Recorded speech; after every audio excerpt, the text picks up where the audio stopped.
Peace, family. So I'm back with another one. Today what I wanted to do is I wanted to talk to my chosen ones about how you are that dominant inner voice on the inside.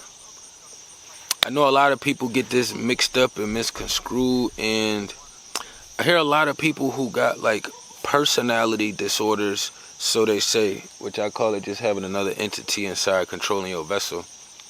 They have a hard time distinguishing which voice is their voice from which voice is the enemy's voice and which one is coming from the creator. You know what I mean?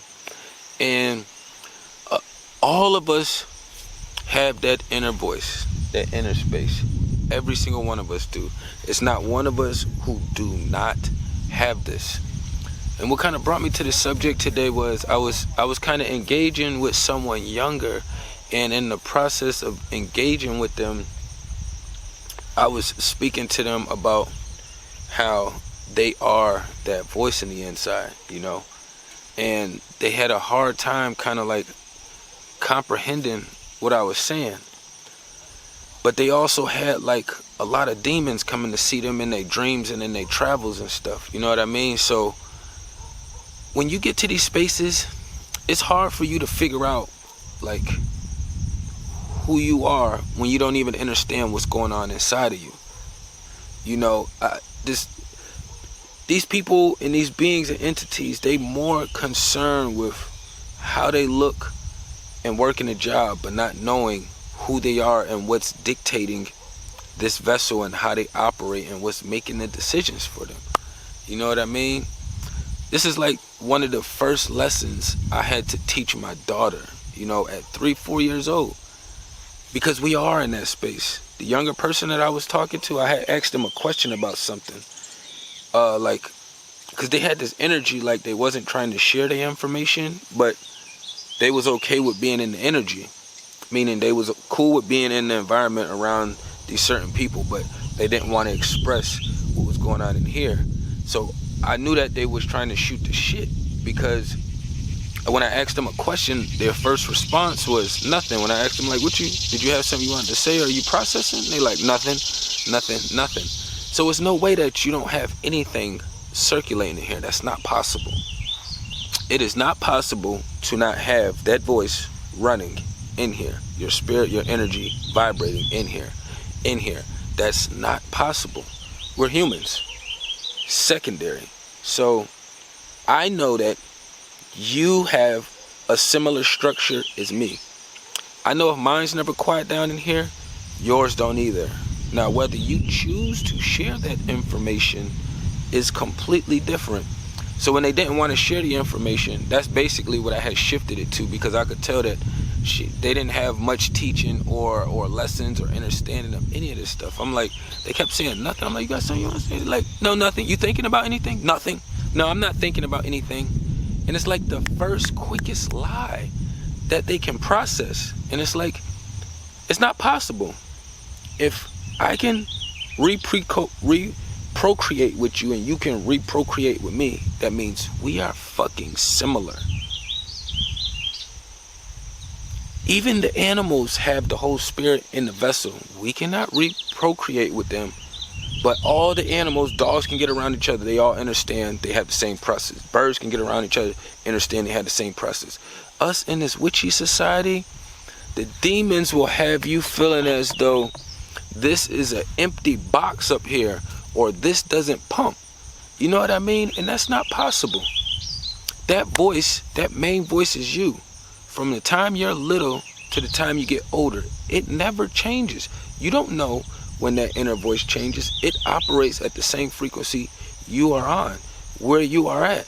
So when I was little and a baby, it sounded like what I was projecting. When I was 6, 7, 8, 9, it sounded like what I was projecting. Now that I am where I'm at now, the inner voice sounds like what I'm projecting now. The inner voice is projecting and creating the outwardly vibration. We all have to understand that the same way you can go in a building and not use any words and be processing everything, thinking, so they say, I just call it traveling and moving around to different spaces. Everyone is doing that. So don't let people or any of these demons or witches trick you out of that space and make you feel as though they aren't processing or thinking about anything. They always are. It never stops going. So you're either going to be in the present time, future time, or past time. You got them three spaces. You will be there. Or you will dive into somebody else's world. But you have three core bases that you will be marinating in. It's that simple. So that's why for a lot of us, we tend to lean towards the future and the present.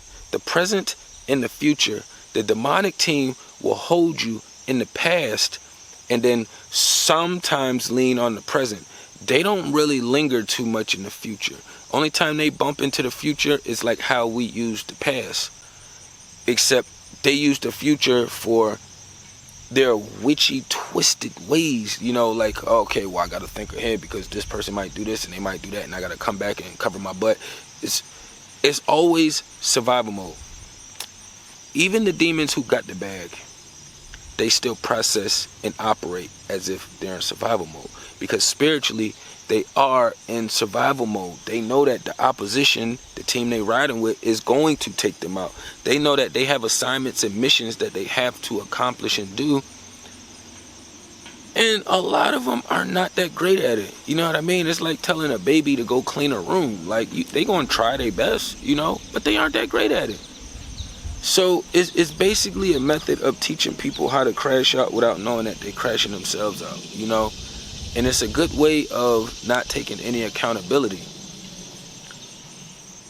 Anybody that's spent a lot of time in their own space or by themselves will understand that they are that main dominant voice.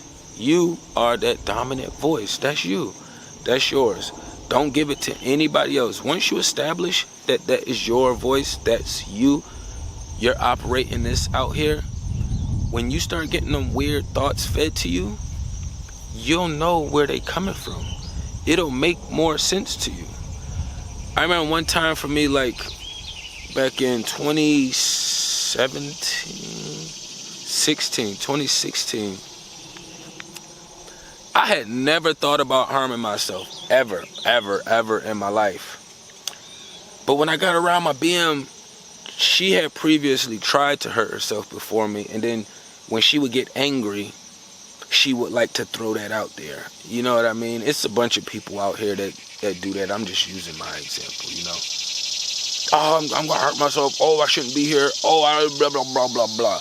All this weak ass shit, right?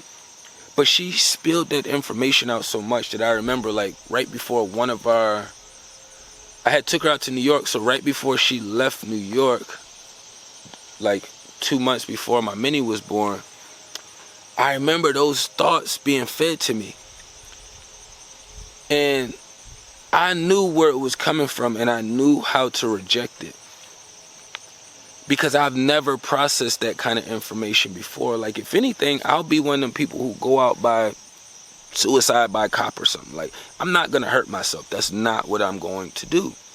Simple process. I'm not even going to tattoo my own self. I need somebody else to do it. Like, I just cannot do that. You know what I mean? But me understanding that I'm that dominant voice, I knew that as soon as those thoughts was getting fed to me, and I started to feel that weird weight, and it was just a whole weird vibration, especially when you know it's not you. It was a whole weird vibration. I literally had a moment where I had to, like, we got a plane on the way.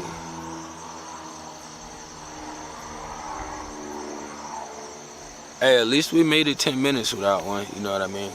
But it helped me understand that the Creator wouldn't send me thoughts and ideas that would make me feel like that. And then I knew it. The demons had gave extra momentum because they was using my BM as a vessel. So what we see, what we hear, what we put in our mouths, is how we eat. We feed ourselves by these three ways.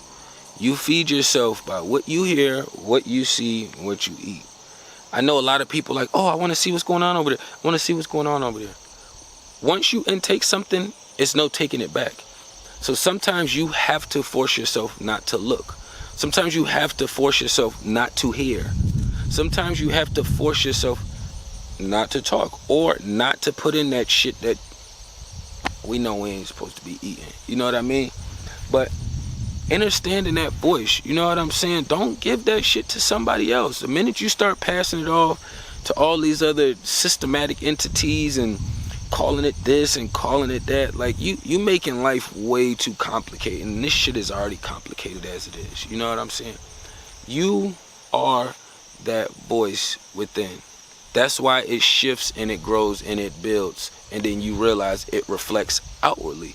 I don't want to say the voice grows with you, because that is you. That's what goes when you leave here. Your vessel stays, that spirit moves on to its next journey. You know what I'm saying? But I ain't want to run it up too long. I just want to drop something slight down there. You are that voice. Don't pass it off to anybody else.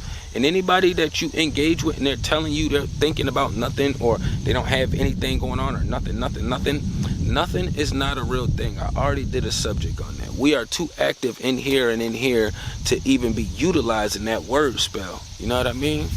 Tapping everything down below. Peace and love to the